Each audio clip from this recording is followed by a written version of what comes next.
Monsieur Joseph Guillemette, à Trois-Rivières.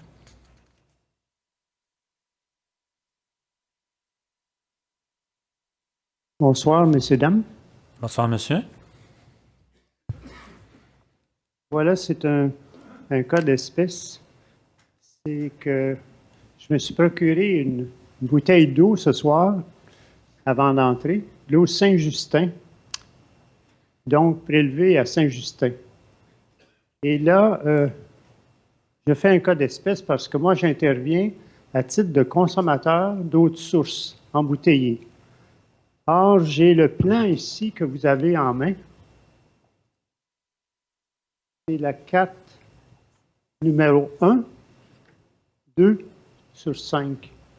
C'est le tracé de la région Trois-Rivières, Lanoraie. Et je remarque que tout au long de ce tracé, il y a des sources qui sont très lucratives. À Marot, par exemple, à Saint-Cuthbert, Saint-Justin à Saint-Justin, et à Saint-Maurice, Everest. Donc, cette bouteille m'a coûté au-delà de 2 $ le litre et l'essence est autour d'1 $. Voilà une ressource en eau qui est pérenne.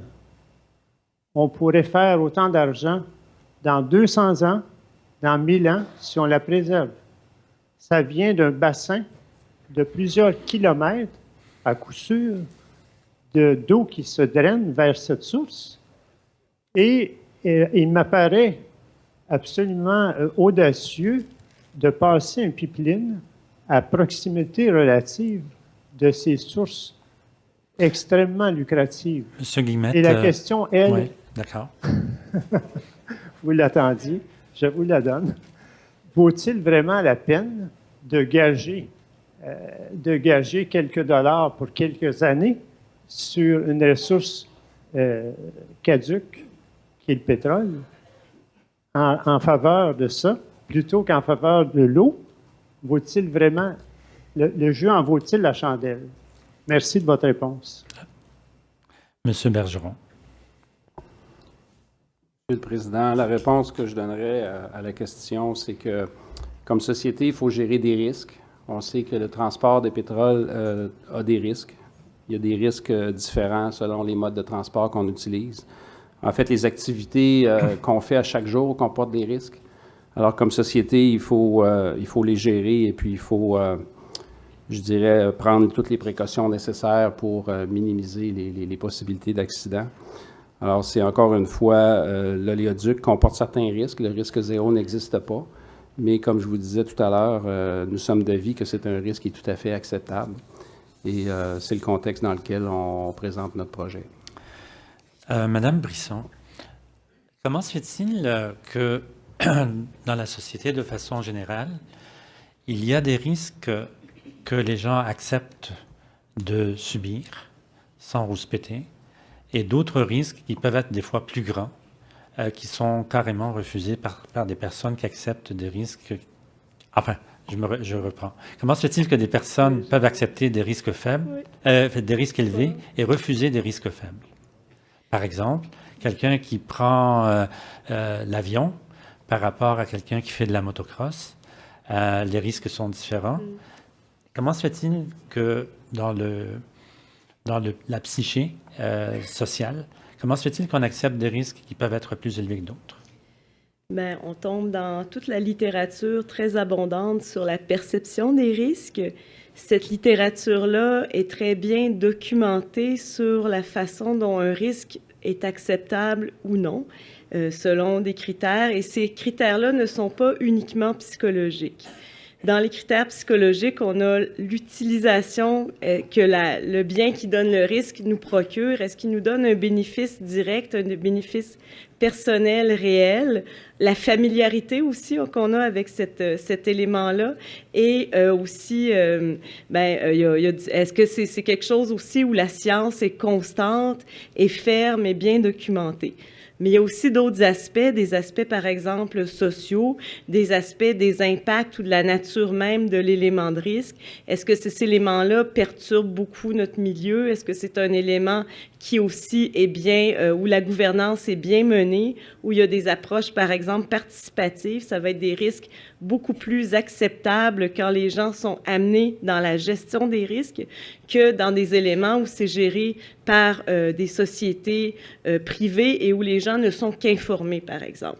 Donc, il y a un panoplie de critères, pour résumer, qui sont liés à ça, et ces critères-là ne sont pas uniquement dans la psychologie d'une personne, mais bien sont liés à d'autres éléments qui sont inhérents au risque lui-même.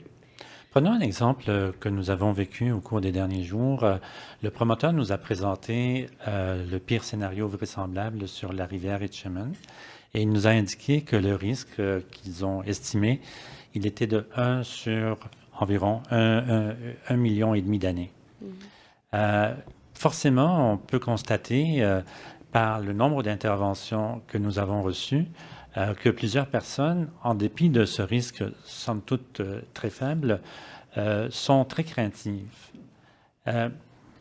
Qu'est-ce qu'on peut faire avec, quand on arrive à une situation comme celle-ci? Il ne faut pas regarder seulement à guérir la crainte des gens, et souvent, c'est ce qu'on voit beaucoup dans les actions qui sont étudiées en sciences sociales, les actions pour diminuer les risques qui ne vont que dans le sens de la communication sont pratiquement inutiles et même deviennent des irritants.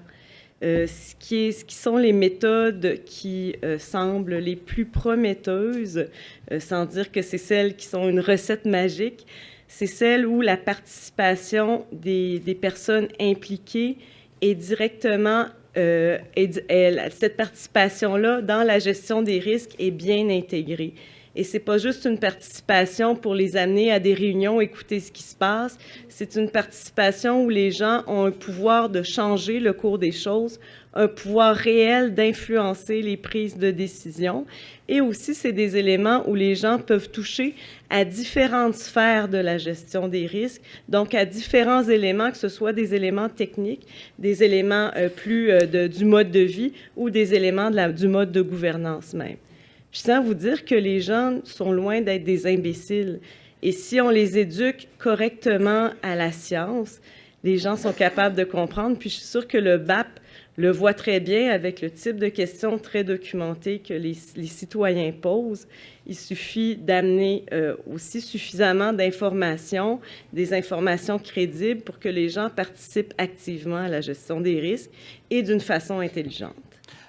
Vous savez sans doute qu'il y a eu un chantier sur l'acceptabilité du risque. Il y a un livre vert sur l'acceptabilité du risque. Peut-être, est-ce que vous en avez pris connaissance? Oui. Bon. Est-ce que ce que vous nous présentez aujourd'hui converge avec les grandes lignes de ce livre vert? Je pense que je vais laisser Marie-Josée répondre sur ce point-là, quitte à la complémenter. Peut-être préciser, c'est un livre vert sur l'acceptabilité sociale. Oui. Donc, j'ai dit du risque? Oui. Pardon, c'est l'acceptabilité sociale. Je dirais que, du point de vue du ministère de l'Environnement et Ressources naturelles, à mon avis, c'est un premier positionnement officiel sur cette question-là, qui est fait, je dirais, quand même avec 5 grandes orientations qui vont dans le sens, on ne parle pas du risque dans ce cas-là. Là. Non, c'est un lapsus. Voilà. Donc, mais disons que les orientations vont dans le sens, je dirais, vers dans les débats, les exigences que posent les débats. Maintenant, entre autres, juste pour prendre un exemple concret, la question des redevances aux communautés locales et aux territoires de l'exploitation des ressources naturelles, qui est jusqu'à présent, c'était une revendication historique sans réception positive de la part du gouvernement. Là, il y aurait une ouverture de ce côté-là et qui fera en sorte effectivement que les grands projets dont on parle, qui ont somme toute aujourd'hui peu d'impact sur l'emploi, pourrait retrouver une raison d'être dans les territoires en apportant, en stimulant l'économie locale à travers ces fonds-là. Donc, il y a des orientations nouvelles, mais ceci étant dit, il reste à voir comment ça sera mis en pratique, évidemment. Donc, ça, ce sera la semaine prochaine en commission parlementaire qu'on pourra en parler. Merci, madame. Merci, monsieur. Nous allons prendre